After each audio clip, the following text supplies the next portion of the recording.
ခမရမထင်မှတ်ထားတဲ့မုံတိုင်းတစ်ခုနဲ့ကြုံဆိုကြပါစို့တရက်တိတိအိတ်လည်းမအိပ်ရဘူးထမင်းလည်းမစားဘူးခမရတကူလုံးလည်းမိုးရည်ဆိုးရွှဲနေခမဖျားသားမှထင်ခမရတို့ကမြင်နေရတဲ့ကျွန်တော်ကအသီးပွင့်နေတဲ့ဝေးစားစားဖြစ်နေတဲ့အောင်မြင်ပြီးသားဘီးတစ်ပင်မဟုတ်ကျွန်တော်ကခမရတို့မျက်စိရှိမှာပဲရှေးလောင်ပေါင်းတဲ့မျိုးစားကျွေးပြီးခက်ခက်ခဲရှင်သန်နေရတဲ့အပင်ပေါက်အရင်တော့ဒီလိုခက်ခက်ခဲရုန်းကန်နေရတဲ့အချိန်တခြားပင်တွေဝေးစားစားဖြစ်နေတာကိုပြီးလောကကြီးကမတရားဘူးလို့ခံစားမိဘာလို့ငါကြမှာလဲဝိုင်းမီဆိုအမေကုန်းနေနဲ့ကိုပြန်တတ်ခဲ့ပြီဘူးလေဒါခဏပါပဲဒီလိုရှင်သန်ရင်းနဲ့ကျွန်တော်သဘောပေါက်ခဲ့ရတာခုလိုခက်ခက်ခဲခဲရှင်သန်ရတော့အရသာတစ်ခုပဲမင်းကလည်းပင်ပန်းရုန်းကန်နေရတော့ဘာအရသာလဲလို့မေးစရာရှိလာတယ်အဲ့အတွက်အဖြေလည်းရှိလာတယ်မိုးတက်လေးပင်နေကြလာလေပင်ရရိမ့်ခါသွားလေဒီပင်လဲမတော့မြစ်တရမြေကြီးကိုပို့ပြီးအားနဲ့ကုတ်ထားကိုလုံလောက်တဲ့မြစ်ပမာဏကြီးဖြန့်ကျက်ရတယ်မြစ်တုတွေဖွံ့ဖြိုးရတယ်အဲ့ဒီလိုရုန်းကန်နေတယ်ပဲမြစ်တွေအတန်ပါလားမြစ်တွေခိုင်းနေပြီဆိုတော့အပင်ကအပေါ်ဘလောက်ပဲတက်ဖို့ဆက်ပြီးကြိုးစားရိုင်းနေသွားမှမကြောက်တော့ဘာလို့လဲဆိုတော့အောက်ခြေကမြစ်တွေခိုင်းနေမှတော့ပေါ်ဘလောက်ပဲတက်တဲ့အပင်ကရိုင်းနေသွားမှမဟုတ်တော့ဘူးဒီလိုခက်ခဲနေထိထိနေရလို့ပဲစိတ်ရောကိုယ်အတမတက်လာတာဥပမာတစ်ခုပြောပြမယ်ဗျာ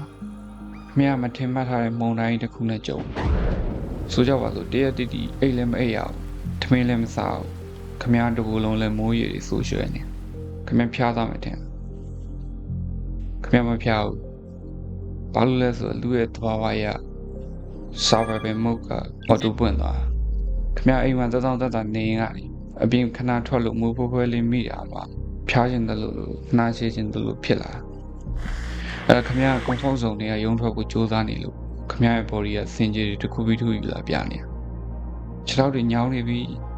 ရက်လိုက်သိမ့်ပြီပင်ပန်းနေပြီအဲ့ဒီလိုတွေပေါ့ဒါပေမဲ့ခမရဲ့တစ်ချက်လေးတောင်းထားနိုင်ရပြီအဲ့ကြောစံခမမရက်တော့ခမတကယ်ကြုံတခုရှိရခမပင်ပန်းုံနဲ့တုံးကနေလဲမသိပါဘူး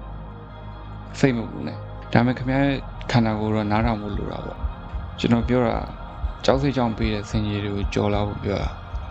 တကယ်လိုအပ်ရင်ခမ body ကအနားယူဖို့အချက်ပြလိုက်မယ်ခမကြားနေရတဲ့ခမရဲ့ကြောက်စိတ်ကပေးတဲ့စင်ကြီးတွေတက်ပဲဒီနေရာမှာကျွန်တော်အကြောင်းလေးနည်းနည်းထည့်ပြောပြမယ်ကျွန်တော်အခုပြောနေရတဲ့စာအုပ်တွေကဖတ်ပြီးပြန်ရွတ်ပြနေမှာမဟုတ်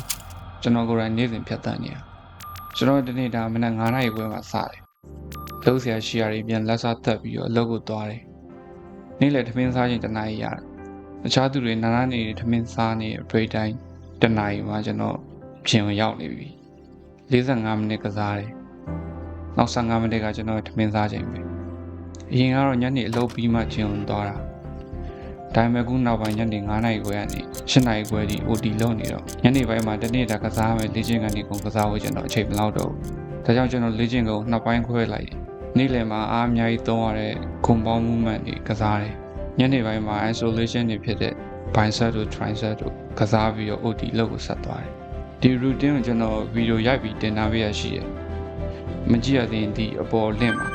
တွားကြည့်လို့ရတယ်ပင်မလားလို့မေးရင်ပင်မတာပေါ့ကျွန်တော်လည်းလူပဲလေဒါမှကျွန်တော်ပြောခဲ့သူပဲခင်ဗျာပင်မုံနဲ့တုံးနဲ့လဲမသိပါဘူးစိတ်မပူပါနဲ့ဒါနဲ့ခင်ဗျာကမိုးဖွဲလေးမိရနဲ့ဖျားမဲ့လူမျိုးလားဒါမှမဟုတ်မုံတိုင်းနေကြမှာစာပဲမုံအောင်ပြီးတော့ကျုံးမဲ့လူမျိုးလားအဖေကခင်ဗျာလက်ထဲမှာဒီလိုကျုံးဖို့ငါတယောက်တည်းကမတွေးပါနဲ့ခင်ဗျာရှေ့မှာထိုင်နေရကျွန်တော်တယောက်လုံးရှိတယ်လိုက်ခဲ့ပါဖိတ်ခေါ်ပါတယ်တူတူကျုံးကြတာပေါ့ခင်ဗျာဒီနေ့ဘာတွေအတွက်ရုန်းကန်နေရလဲခင်ဗျာရဲ့စာပဲမုံကိုဘယ်လို honor လဲဆိုတာကွန်မန့်မှာရေးခဲ့ပြီပေါ့ subscribe လုပ်ရသေးရင်လုပ်ပေးဖို့တောင်းလိုပါတယ်နောက်ထပ်ဗီဒီယိုတွေနဲ့ပြန်လာခဲ့ပါမယ်အဆုံးထိကြည့်ပေးတဲ့အတွက်ကျေးဇူးတင်ပါတယ် take it easy but take it